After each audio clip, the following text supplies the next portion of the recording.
Now you understand vector flux. Very important concept. That means you're ready for Gauss's law.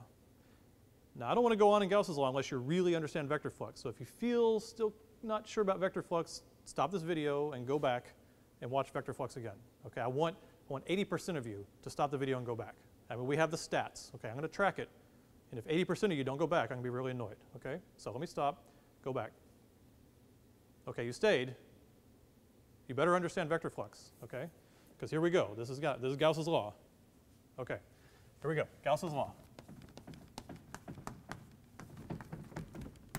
Okay, I'm going to give you one more chance. Okay, here we go. The electric field flux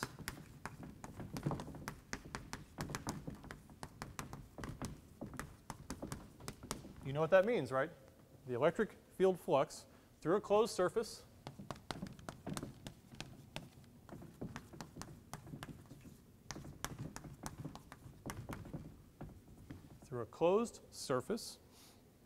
equals the enclosed charge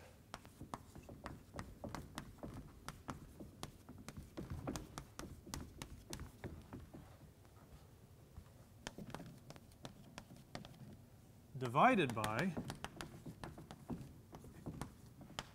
the permittivity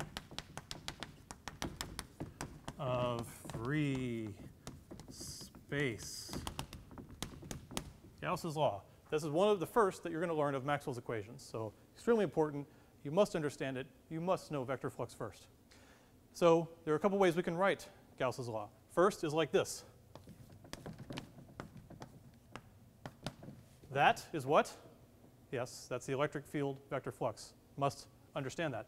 So that's what it's saying. The electric field flux through a closed surface equals the charge enclosed. I'll call that Q enclosed. So we have to visualize when you see this is a closed surface, you know, a sphere with a charge in it. Over this thing, the permittivity of free space. That's really just a constant of the universe. Just a constant of the universe. It's equal to 8.85 times 10 to the minus 12, and I don't want to mess up the unit on you, Coulomb squared per Newton meter squared, of course. Coulomb squared per Newton meter squared.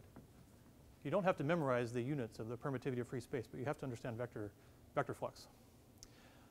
Another way we can write it, though, is from what we learned in vector calc. Often you don't see it written this way. Often it's nice to actually show the integral. So often you'll see it written this way. It's the integral, the sum, the total sum of the flux around a closed surface. So this circle means closed surface of, how do you get the flux? It's E dot dA equals Q enclosed over epsilon naught.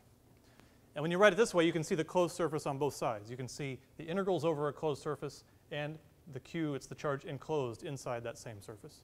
So that's the nice way to write it. So this is where we're going to see it a lot, where we would have to do vector calculus, except we'll do lots of nice symmetric cases where we don't really have to. Okay, so you watched it. I hope you understand vector flux.